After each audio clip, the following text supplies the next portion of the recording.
Ok, good morning ព្រឹកថ្ងៃទី4នៅយ៉ាកាតាអូខេឥឡូវយើងងើបហើយជិះរៀបចំញ៉ាំ breakfast តិចហើយបន្តដំណើរទៅមុខទៀតហើយចង់ដឹងថាតើថ្ងៃនេះពួកខ្ញុំនឹងនាំអារម្មណ៍របស់បងប្អូនអរគ្នាទៅទស្សនានៅណាក៏សូមតាមដានទស្សនាក៏ដូចជាតាមដានជាមួយនឹងវីដេអូរបស់យើងជាបន្តទៀតអូខេ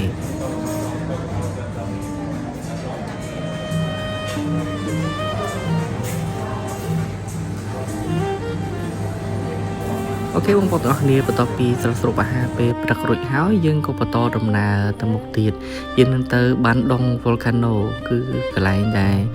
ជាបន្ទប់ភ្នំភ្លើងបងប្អូនទាំងអស់គ្នាហើយចង់ដឹងថាតើនៅចាកាតាមានភ្នំភ្លើងមែនអត់ក៏លោកថាចេះតែថាហ្នឹងអញ្ចឹងកុំភ្លេចណាតាមដានទស្សនាជាមួយនឹងយើងខ្ញុំដូចតទៅនេះគឺតាមផ្លូវដែលយើងត្រូវទៅមើលភ្នំភ្លើងបានដងហើយវាត្រូវចំណាយពេលចេញពីទីក្រុងចាកាតាជិះតាមផ្លូវជាមួយនឹងឡានរបស់យើងនឹងប្រហែលជាជាង2ម៉ោងបងប្អូនទាំងអស់គ្នាហើយនេះគឺជាទេសភាពទស្សនភាពនៅជុំវិញអមផ្លូវដែលមុនពេលយើងទៅដល់អូខេនេះណែបន្ទាប់ពីយើងចំណាយពេល2ម៉ោងនៅលើឡានហើយយើងបានមកដល់ភ្នំភ្លើងហើយនេះគឺយើងមើលពីខាងលើទៅវិញបងប្អូនខ្ញុំថតយកជាមួយនឹងទស្សនភាពពីខាងលើទៅសិនតម្រុំយើងចុះទៅខាងក្រោមបងប្អូនឃើញទេកំប៉ុងហុយហ្នឹងមិនន័យថាភ្នំភ្លើងហ្នឹងគឺនៅមានជីវិតទេអត់តងាប់ទេណាបងប្អូនអរគ្នាអូខេបន្ទាប់មកកាយយើងក៏បាននាំយើងចុះទៅខាងក្រោមទៅបាត់ភ្នំភ្លើងដើម្បីមើលជាមួយនឹងទស្សនភាពចិត្តតែម្ដងចង់ដឹងថាតើផ្សែងភ្នំភ្លើងក៏ដូចជាទស្សនភាពរបស់វាយ៉ាងណាហ្នឹងក៏សូមបងប្អូនទាំងអស់គ្នាតាមដានទស្សនាជាមួយយើងខ្ញុំជាបន្តទៀត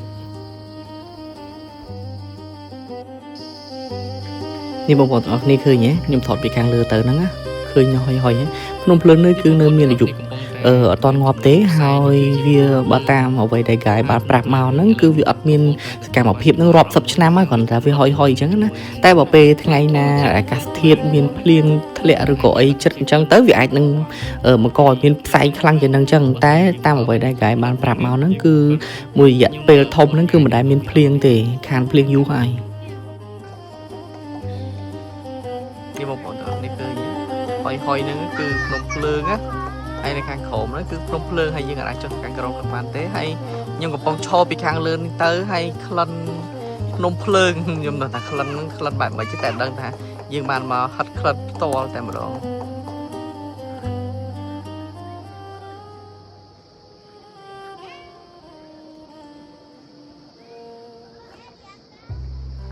ភ្នំភ្លើងនេះគឺកំពុងតែហុយអញ្ចឹងបានវានៅមានជីវិតនៅឡើយទេហើយខ្ញុំទាំងពីរអ្នកនេះកំពុងតែឈរនឹងគៀកជាមួយនឹងភ្នំភ្លើងមែនតើហើយយើងធំក្លិន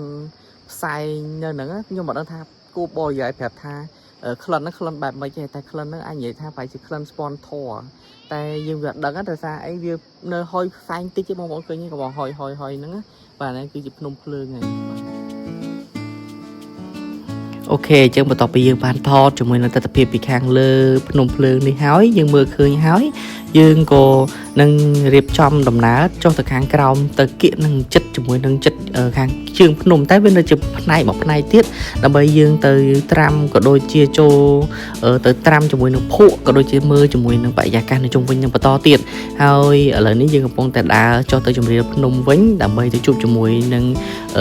មគ្គុទ្ទេសក៍យើងម្នាក់ទៀតហើយលោកអ៊ំគឺនៅស្ថិតនៅចិត្តហ្នឹងហ្មងគាត់ជាអ្នកនាំផ្លូវដែលយើងត្រូវជូនដែលគាត់ត្រូវជូនយើងចុះទៅខាងក្រោមហ្នឹងកាន់តែខ្ពស់ទៅហើយយើងឃើញជាមួយនឹងទេសភាពក៏ដូចជានៅខាងភ្នំភ្លើងនេះគឺខុសពីកន្លែងខាងក្រោមវិញទៀតហើយ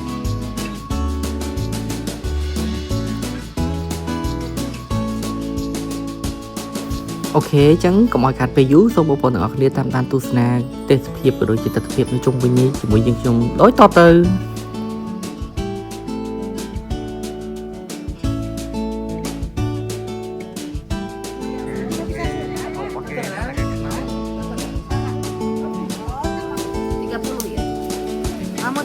តាមផ្លូវមកហ្នឹងក៏ឃើញគេប្រលេះពោតចំហុយបងប្អូនដល់ខ្ញុំទៅដល់មែនតើហើយចឹងទៅក៏ទិញមកអ្នកមកកំប៉ុងញ៉ាំទៅហើយបើក្បាលវីដេអូដំបូងបងប្អូនឃើញខ្ញុំថតជាមួយនឹងមុខខ្លាពីរហ្នឹងបកមកទិញវិញពីព្រោះអីខ្លាចកលោថាចុះទៅទៀតទៅអត់មានខ្លាហ្នឹងចឹងណាចឹងក៏បន្តថ្លៃគេហើយក៏ទិញខ្លាហ្នឹងហើយបានឡើងទៅបន្តទៀតមិនចឹងបងប្អូនទាំងអស់គ្នាមើលក្នុងវីដេអូវិញ លឺមែនទេ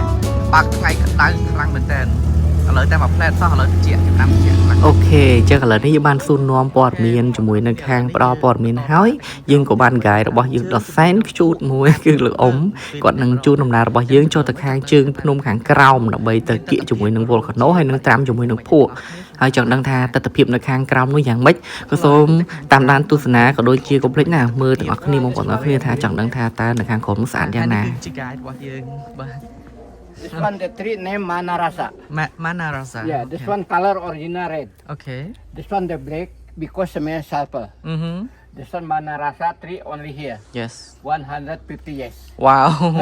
Later go down over there cannot Manarasa. Manarasa dead. Okay. Later the big tree over there the name Pushpa. Okay. Yeah. Okay. Cannot ហើយអូបគាត់កំពុងតែប្រាប់ថានេះជាប្រភេទដើមឈើអីដើមឈើនឹងវាមានអាយុកាលប្រមាណហើយដើមឈើនេះជាដើមឈើកម្រអីចឹងណាបងប្អូនគ្នាឲ្យប្រវត្តិច្រើនតាក់ទងជាមួយនឹងជើងភ្នំក៏ដូចជាប្រវត្តិនៅតំបន់នេះផងដែរនេះបងប្អូនអាកំបាំងនៃឈើខាងក្រោមហ្នឹងដែលមានរូបរាងចេញមកពណ៌ឯងកម្ៅកាឡាហ្នឹងមិនមែនជាឈើនឹងយកមកកែច្នៃទេណាបងប្អូនអរគ្នាបងប្អូនឃើញនេះ original ហ្មងខ្ញុំទិញពីខាងលើមិញណានឹងឯងគឺជាប្រភេទឈើនឹងតែម្ដងដោយសារគេកាត់យកសបកខាងក្រៅទៅផ្នែកខាងខ្នល់របស់វានឹងគឺកាលេកាឡាបកោះមកកង់អញ្ចឹងដូចសត្វខ្លារខិនអញ្ចឹង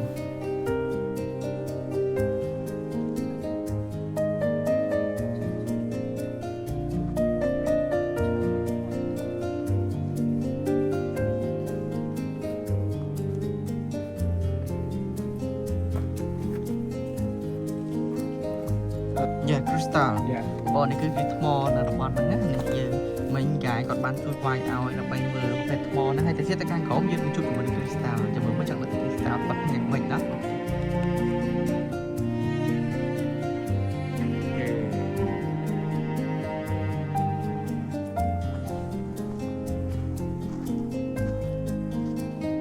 បន្តដំណើរទៅមុខទៀតបងប្អូនអរគ្នាបានឃើញហើយនៅទីកន្លែងនេះ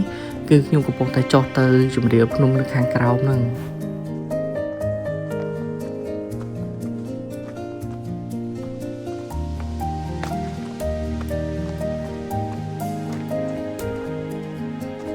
This one moss carpet. Yes. Moss carpet នឹងដូចនៅក្នុងរឿង fairy tale អញ្ចឹងអូស្អាតមែនតើ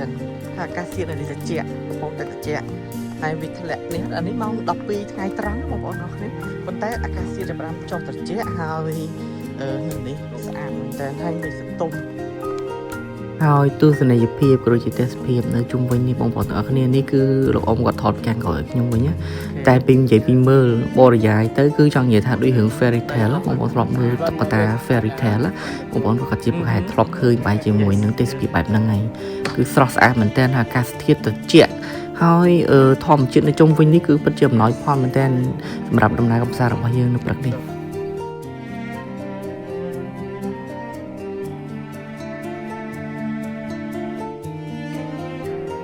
និយាយទៅខ្ញុំមិនអាចរំលងបានទេគ្រប់ជ្រុងនៃជាមួយនឹងទេសភាពនៅជុំវិញនេះគឺថតទាំងអស់បងប្អូនអរគ្នាពីព្រោះអីស្អាតប្លែកគ្នាម្យ៉ាងម្នាក់អញ្ចឹងពីជ្រុងមួយទៅជ្រុងមួយគឺឃើញមើលទៅទេសភាពដើមឈើវល្លិកោងអីចឹងជាមួយនឹងអាស្មៅឃីវហ្នឹងស្រស់ស្អាតមែនតើហើយឈើខ្លះក៏មើលទៅបើសិនជាយើងអាចប្រៀបធៀបបានដូចជារូបរាងជាមួយនឹងសត្វជាមួយនឹងអីផ្សេងអញ្ចឹងតែយើងកុំគិតដល់វែងឆ្ងាយយើងគ្រាន់តែ enjoy ជាមួយនឹងធម្មជាតិទាំងអស់ហ្នឹងទៅហើយយើងបន្តដំណើរទៅមុខទៀត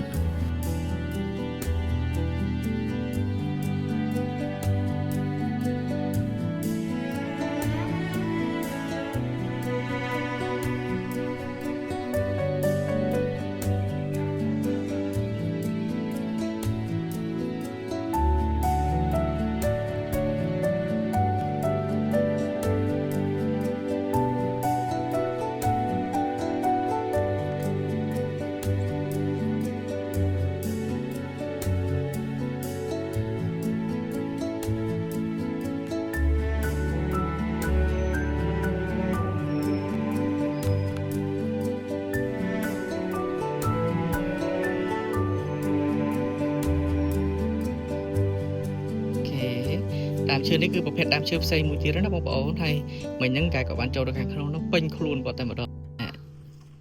ប្រហោងអញ្ចឹងហើយយើងចូលទៅឡើងពេញហ្មងខ្លួន អូខេបងប្អូនទាំងអស់គ្នាយើងក៏បន្តដំណើរចូលទៅក្រោមបន្តទៀតហើយទេសភាពក៏កាន់តែវែងឆ្ងាយក៏កាន់តែប្លែកស្អាតពីមួយកន្លែងទៅមួយកន្លែងទស្សនីយភាពទេសភាពហ្នឹងគឺប្លែកគ្នានេះយើងចុះទៅកាន់តែគៀកជាមួយនឹងកន្លែងនេះយើងត្រូវត្រាំជើងជាមួយនឹងភក់ភ្នំភ្លើងហើយទេសភាពជុំវិញនេះគឺកាន់តែត្រជាក់ទៅហើយធ្លាក់អាប់ខ្លាំងមែនតើ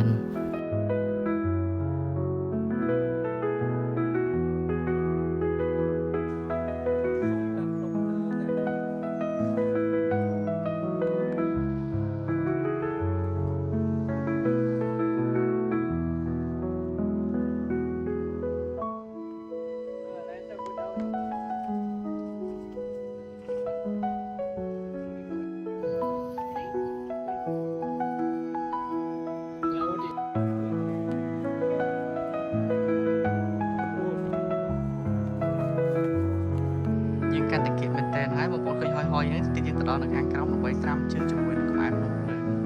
ចុះ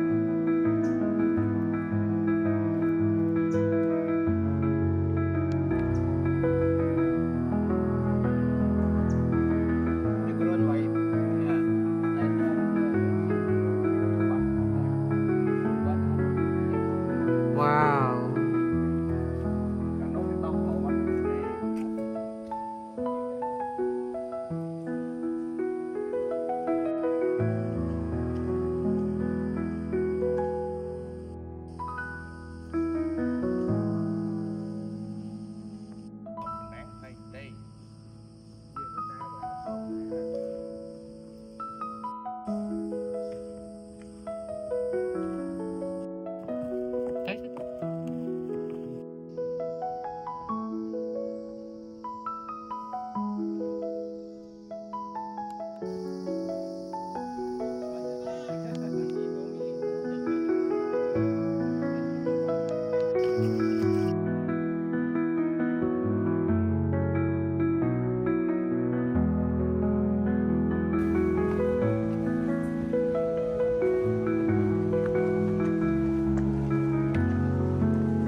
Last finish, Domas greater than him.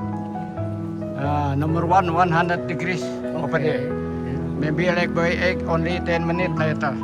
Yeah, Kawa Domas. Maybe like sauna, I am try bro, later big smell. Yeah. Maybe like try sauna. This one like put massage. Okay. This one the hot cannot swim. This one 30 degrees. Okay. This one go down over there 20 degrees. This one number 100 degrees. នេះបងប្អូនឃើញហើយនេះឥឡូវនេះយើងមកគៀកមែនតើណាទៅទៀតយើងនៅទៅត្រាំជើងជាមួយនឹងទឹកកំអែបភ្នំភ្លើងចង់ដឹងថាទឹកកំអែបភ្នំភ្លើងហ្នឹងយ៉ាងម៉េចណោះអូខេចាំតាមដានទាំងអស់គ្នាអូខេឥឡូវនេះយើងមកដល់ហើយនេះទៅទៀតយើងចុះទៅខាងក្រោមនេះបងឃើញហើយនេះផ្សែងហយនេះគឺខាងក្រោមនេះគឺភ្នំភ្លើងណាបងប្អូនទាំងអស់គ្នាឃើញនេះហយនេះចឹងហ្នឹងហើយអាហ្នឹងជាង100អង្សាគេឲ្យយើងទៅត្រាំទឹកទេព្រោះលួយឥឡូវជើងអស់ឥឡូវហ្នឹងអញ្ចឹងគឺយើងត្រាំបាននៅខាងក្រោមនេះទៀតយើងចុះទៅត្រាំជើងនៅខាងក្រោមចឹងណាដែរបងប្អូនទាំងអស់គ្នាបន្ទាប់ពីយើងបានធ្វើដំណើរចិត្ត1ម៉ោងមកពីលើរហូតមកដល់ខាងក្រោមនេះគឺមានការជុករយសពុនជើងជាខ្លាំងនេះយ៉ាចឹងឥឡូវនេះមិនបងឯងបងយូរទេយើងក៏ចុះទៅខាងក្រោមទៀតដើម្បីទៅត្រាំជាមួយនឹងភក់ឬក៏កំអែភ្នំភ្លើងនៅខាងក្រោមហ្នឹងហើយឲ្យគេម៉ាស្សាជើងឲ្យចឹងចង់ដឹងថាតើវាមានអារម្មណ៍យ៉ាងម៉េចដែរណោះអូខេខាងក្រោមហើយ grocery store របស់គេមានច្រើនមានមីមានអីអូច្រើនមែនតើនៅខាងក្រោមនេះ Maybe like ទាំងអស់គ្នានេះគឺជាប្រភេទដើមឈើម្យ៉ាងដើម្បីបណ្ដេញមូសហើយក្លិនរបស់វាខ្ញុំផាត់មិញហ្នឹងគឺធំដូចរបៀបលក្ខីអញ្ចឹងណាហើយមូសខ្លាច This one mad, good for skin. ជាមកបាត់ហោកទេ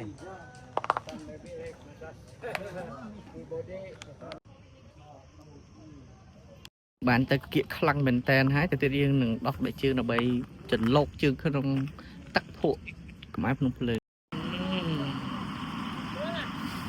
นี่ไหนนี่บองปอนอักนี่กายยังกับบอแผลท่านแช่เธอไม่พลอมไปหอยให้กดเอายังตัวพลอมหมดตัวเตะยังพลอมไปหอยเตะให้ก็กดก็แผลไปอ่ะคำบางจังพลอมไปหอยคือยังโยปรีมาได้ไม่ได้มีใส่นะมีเพลิงอย่างเตยคือยังพล้อมเตยจุ่มมือหน้าหลังจังปะปุ้งนังเมาส์คือเป็นจังเพลิงโพลจังbị khangขนมนังเมาไอ้นี่ยังโยปองมอนโยมาสงาวจะmới từ cáiปองมอนยังฉันให้จันยังโยดอกเงี้ยmột nắng mê lư mình nắng này là anh grocery mình nắng từ tiểu đội phần chập hủi buổi nhung ban tinh cho mình nó pong mòn và màn khỏm nó vô mà ngào từ buổi gái có thể đã ngào tầm lên tới trận này thấy dương ngào thấy những anh nhàn ban thiệt nè thì buổi nhung đã ngào tầm buổi khỏm với một phần nó khi chẳng đằng mới thà ta ngào mà plate tới cho mới dương ban nhằm ở pong mòn nằng hay tỏ máu buổi nhung cô màu phơi cá massage chương cho mùi nâng phụของไอ้พนมเพลิงហើយបងតែគាត់នៅទីនេះហ្នឹងក្មេងតែមើលទៅហើយដល់ពេលសួរទៅក្មេងមែនហ្នឹងហើយគាត់គឺធ្វើការម៉ាស្សាជើងឲ្យយើងអញ្ចឹងណានេះគាត់សួរជាភាសាអង់គ្លេសមកពួកខ្ញុំថាពួកខ្ញុំមកពីណាហើយពួកខ្ញុំក៏ប្រាប់គាត់ថាខ្ញុំជាប្រជាជនកម្ពុជាមកពីកម្ពុជាអីចឹងណាហើយពួកគាត់ថាកម្ពុជានៅខាងណាវិញអីចឹងតែមានម្នាក់មួយនៅក្នុងចំណោម3នាក់ហ្នឹងគាត់ស្គាល់កម្ពុជាគាត់ថាគាត់ធ្លាប់ទៅធ្វើការនៅប្រទេសជិតខាងហើយគាត់ធ្លាប់លើប្រទេសកម្ពុជាហ្នឹងប៉ុន្តែគាត់អត់ដែលបានមានឱកាសបានទៅកម្ពុជាហ្នឹងទេអូខេអញ្ចឹងនិយាយពីអារម្មណ៍នៅក្នុងការម៉ាស្សាជើងរបស់យើងជាមួយនឹងភក់ឬក៏ម៉ែភ្នំភ្លើងហ្នឹងបងប្អូនទាំងអស់គ្នាគឺភក់កម៉ែភ្នំភ្លើងហ្នឹងមានសភាពម៉ត់ហើយងាយជាមួយងាយកកបងប្អូនទាំងអស់គ្នាអញ្ចឹងគ្រាន់តែដាក់នៅលើជើងយើងទៅហ្នឹងវាឆាប់កកតែដោយសារគាត់លាយអាទឹកហ្នឹងអញ្ចឹងរហូតអញ្ចឹងនេះគាត់បៀកយកមកដាក់នៅលើជើងហ្នឹងបន្តរហូតហើយម៉ាស្សាញីថ្នមអញ្ចឹងទៅវាជួយធ្វើឲ្យជើងរបស់យើងសរសៃជើងរបស់យើងហ្នឹងបានធូរស្រាលព្រោះថាយើងដើរតាំងពីលើរហូតដល់ក្រោមហ្នឹងវាហិងយូរដែរណាបងប្អូននេះបន្ទាប់ពីយើងបានស្ងោរជាមួយនឹងទឹកក្នុងភ្លើងហើយយ៉ាងគុជនោះឥឡូវឆ្អិនហើយណាជាមួយទៅទៀតយើងបកញ៉ាំតែមើលដឹងថារសជាតិវាយ៉ាងម៉េចអូខេអញ្ចឹងញ៉ាំបាយថ្ងៃបដាជាមួយនឹងពងមាន់ស្ងោរមិញហ្នឹងហើយចុះមកពីកន្លែងម៉ាស្សាជើងហ្នឹងហើយនេះគឺត្រង់ឃ្លានណាបងប្អូនប្រហែលម៉ោង1ជាងឥឡូវហ្នឹ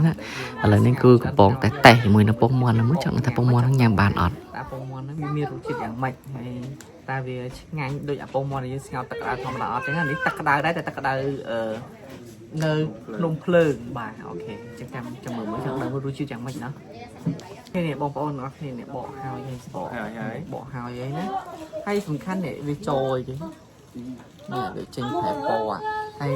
អត់ដឹងរសជាតិយ៉ាងម៉េចទេមើលយើងញ៉ាំទៅមើលចុចអំបិលតិចទៅគេដាក់អំបិលនេះ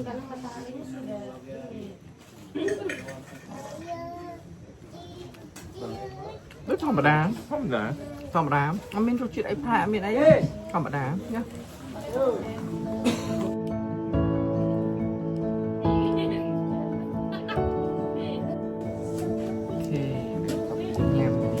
បងមាន់ស្ងោរហើយនៅយើងញ៉ាំមីក៏តែបានមកញ៉ាំមីដែរជាមួយនំ volcano ទៀតតែយើងទីមួយញ៉ាំមីមើលជាមួយនឹងភ្នំភ្លើងអស្ចារ្យHello យើងញ៉ាំមីមើលជាមួយនឹង volcano នៅខាងក្រោយនេះមួយនេះមាន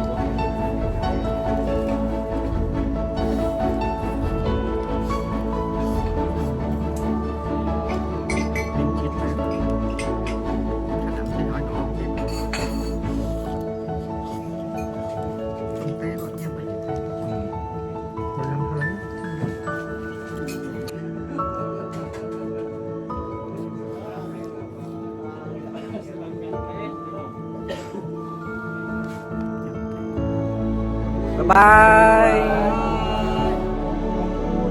Good. Terima kasih.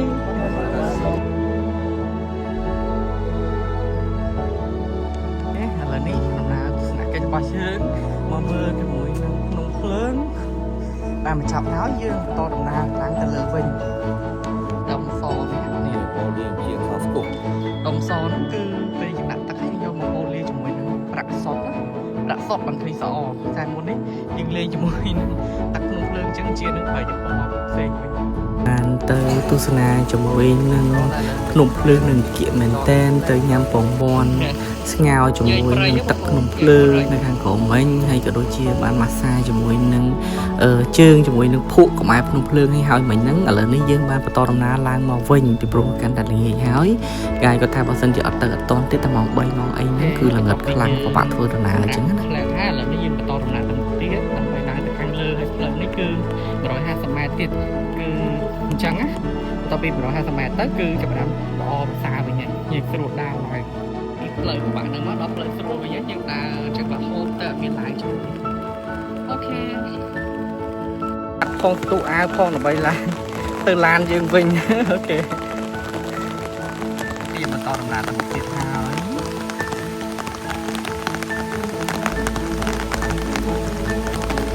នេះយើងបន្តដំណើរទៅមុខទៀតដើម្បីឡើងទៅកន្លែងចំណតឡានរបស់យើងវិញដើរតាមផ្លូវបដាតែតែមេឃភ្លៀងតិចកាន់តែខ្លាំងទៅហ្មងបងប្អូនគេក៏ថាលើចូលជ្រកភ្លៀងតិចទៅអីអត់ទេត្រូវតែបន្តទៀតតែមែនទេគឺជ្រកបានផ្លែដែរបងប្អូនដូចថាភ្លៀងខ្លាំងមែនតើយើងពិបាកដើរល្អអីចឹងអូខេអញ្ចឹងបន្ទាប់ពីយើងបានឡើងមកដល់ខាងលើហើយយើងក៏បានឡើងមកលើឡានរបស់យើងហើយខ្ញុំបានចូលក្នុងឡានវិញហើយសាមជួកហើយសាមតិចហើយបែកជើងអីហ្នឹងហើយយើងក៏បានឡើងមកដល់លើឡានដោយសុវត្ថិភាពហើយចេញដំណើរបន្តមកវិញមកចាកាតាវិញហើយខ្ញុំថតជុំនេះទេសភាពនៅជុំវិញនេះបងប្អូនឃើញទេនេះក្លែកជាតាមនេះគឺសិក្សាជាតែនៅតំបន់ភ្នំល្អហើយខ្ញុំមិនដឹងថាថាតែហ្នឹងទៅរកបានពីណាមកតែគាត់ថាជាសួនតែគេថាសម្រាប់យកទៅពុតគង់នៅជុំវិញហ្នឹងចឹង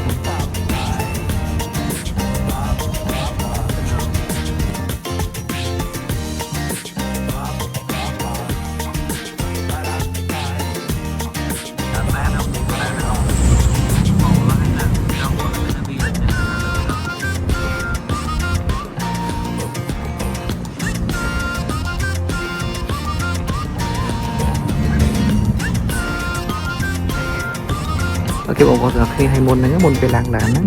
នៅខាងលើមិញហ្នឹងយើងទិញបានជាមួយនឹង BlackBerry ហើយជាមួយនឹងអីគេខ្លាយគេចាក់ស្គាល់ឈ្មោះហ្នឹងអូខេចឹងបន្ទាប់ពីខ្ញុំបានមកដល់ចាកាតាវិញហើយខ្ញុំក៏បានញ៉ាំបាយ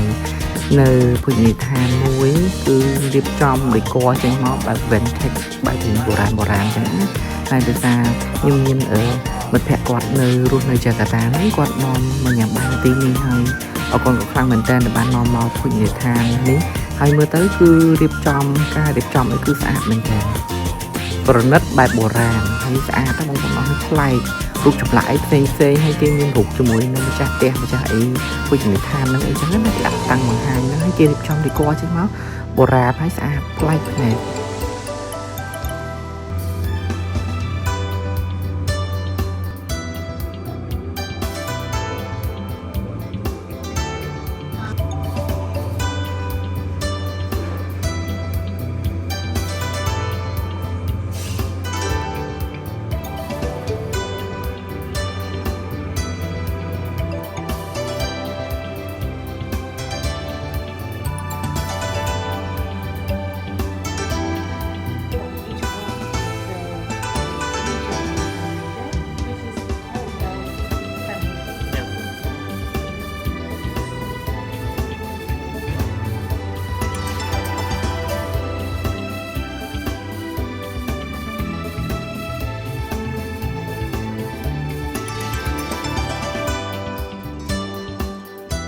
អូខេអញ្ចឹងបន្ទាប់ពីខ្ញុំបានដើរថតរូបវីដេអូខ្លះៗនៅក្នុងភោជនីយដ្ឋាននេះហើយ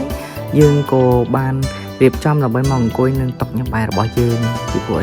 អីម្ហូបគេធ្វើរៀងយូរដែរបងប្អូនអរគ្នាកំងហ្នឹងហើយចូលចង់1ម៉ោងអូខេអញ្ចឹងយើងក៏បានញ៉ាំបាយហើយយើងបែកមកស្ថានភាពរបស់យើងវិញព្រោះថាហើយយើងត្រូវងើបពីព្រឹកដើម្បីបន្តដំណើរឡើងទៅភ្នំពេញរបស់យើងវិញអូខេបងប្អូនទាំងអស់គ្នាវីដេអូដំណើរកម្សាន្តនៅប្រទេសឥណ្ឌូនេស៊ីទីក្រុងចាកាតាក៏ជិតដល់ពេលបញ្ចប់ហើយយើងក៏បានមក airport ដើម្បីឡើងយន្តហោះត្រៀមមកកម្ពុជារបស់យើងវិញសូមអរគុណដល់បងប្អូនទាំងអស់គ្នាដែលបានតាមទស្សនាហើយ ហើយកុំភ្លេចជួយ subscribe វីដេអូរបស់ខ្ញុំម្នាក់មួយពីអ្នកមួយផងដើម្បីបន្តមើលថាតើពួកខ្ញុំនឹងទៅប្រទេសណាបន្តទៀតអូខេអរគុណច្រើន bye bye see you at the next video